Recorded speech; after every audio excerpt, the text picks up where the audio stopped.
Nang magpunyagi ang Espanya na maging isang sa pinakamalalakas na colonizing power sa mundo, may tatlo silang layunin: gold, glory, and God. Sa ibang salita, nagsikap silang sumakop ng maraming lupa para makakamit ng kayamanan at karangalan para sa kanilang bansa. At higit sa lahat, para ipalaganap ang Kristyanismo.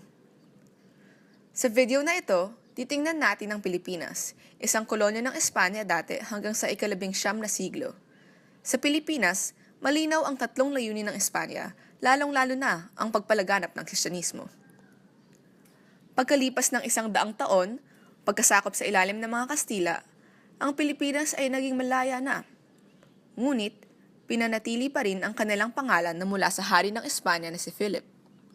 Dagdag pa rito, 70% ng populasyon ay Kristiyano. Dahil sa impluwensya ng mga Kastila, ginaganap ang mga Kristiyanong pagdiriwang tulad ng Semana Santa o ang Holy Week. Ito ay isang linggong pagdiriwang sa huling mga araw ng buhay ni Kristo. Tingnan natin ang ilang mga tradisyon na ginaganap sa linggong ito. Ang Stations of the Cross ay isang debosyon na ginugunita ang mga huling araw ni Jesus sa mundo. Ang mga estasyon ay madalas na mahanap sa mga simbahan bilang maliliit na mga larawan. Ang maliit na paglakbay mula sa bawat estasyon ay nagsisimbolo ng isang maliit na peregrinasyon. Sa bawat estasyon, pinagdinilayan ng mga Kristiyano ang mga naganap noong huling araw ni Jesus.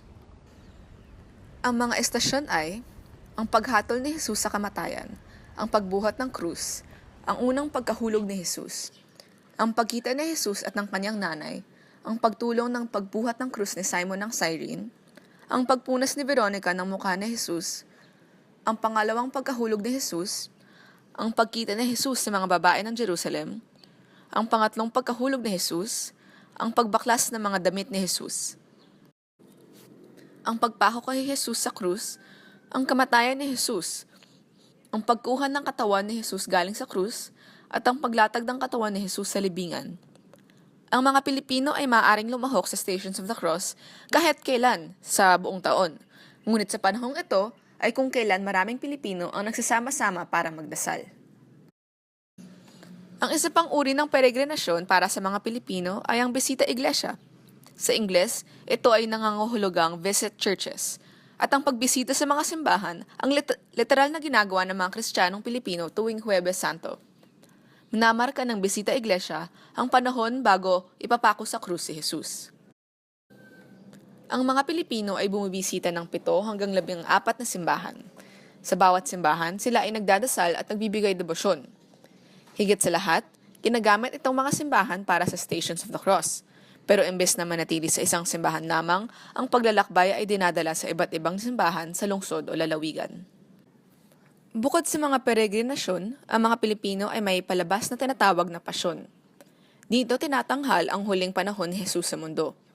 Ito ay nagsisimula sa pagdurusa sa hardin hanggang sa paglatag ng katawan ni Jesus sa libingan. Ito ay isang inspirasyon ng epiko ni Jesus na binigay ng mga Espanyol sa atin. Ang pagtatanghal ay nagaganap sa mga lokal na simbahan tuwing Lenten season para mabigyang diin ang Semana Santa.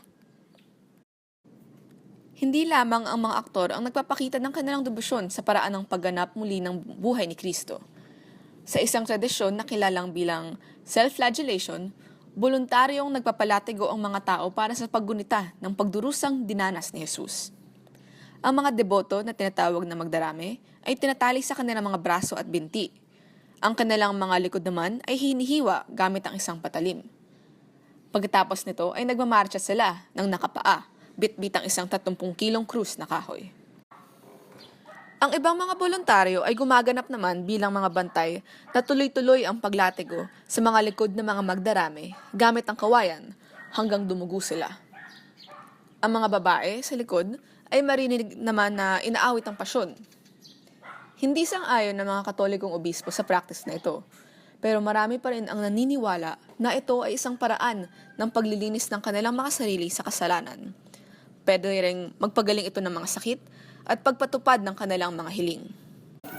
Sa huling araw ng Semana Santa ay ang linggo ng pagkabuhay, kung saan nangyayari ang salubong. Ito ay isang relihiyosong seremonya na nagaganap ng alas 4 ng umaga at tumatagal ng 35 hanggang 50 minuto kung saan ipinagdiriwang ang muling pagkabuhay ni Jesus.